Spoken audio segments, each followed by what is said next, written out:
President Trump said that he was still shocked to see the impact from the flood that happened a week ago today. He and the First Lady, before the roundtable, met with families of those who are grieving as this entire community begins to heal. And we're not going to let a thing like this happen again, where it can wreak this kind of devastation. That was President Trump's message to the people living in Texas's Hill Country Friday, a week after the unthinkable happened on the 4th of July. Officials estimate floodwaters reached nearly 30 feet, killing more than 100 people, more than 170 others still missing. Mr. Trump and the First Lady talked about meeting with families of those who died at Camp Mystic. We take comfort in the knowledge that God has welcomed those little beautiful girls into his comforting arms in heaven.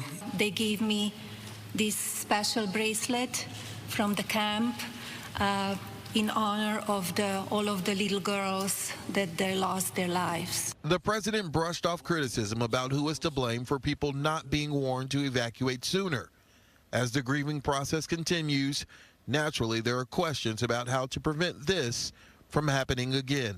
We have a special session beginning in 10 days when we're going to start working legislatively to make sure that we address every challenge. One common solution is funding emergency sirens along the Guadalupe River. It's something local officials considered in the past, but efforts were sidelined over cost concerns. And a siren makes sense. We spoke to Texas Senators Ted Cruz and John Cornyn about possible solutions. And an alarm may well, a siren may well have woken people up and made them realize, I've got to get somewhere with higher ground. What involvement do you think the federal government should have in helping to prevent things like this from happening? We're already looking at things we might do in Congress to support the efforts of the various states, because floods don't just happen in the central Texas. They happen around the country.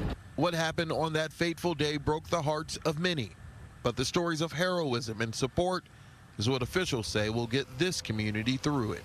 As horrific as this tragedy was, we also saw incredible heroism, incredible courage, people risking their lives to save each other. The lieutenant governor told the roundtable that when lawmakers meet on the 21st to start the special session, the second week of that special session, there will be a House and Senate committee hearing here in Kerrville so that the people of this community don't have to travel to Austin to make their voices heard.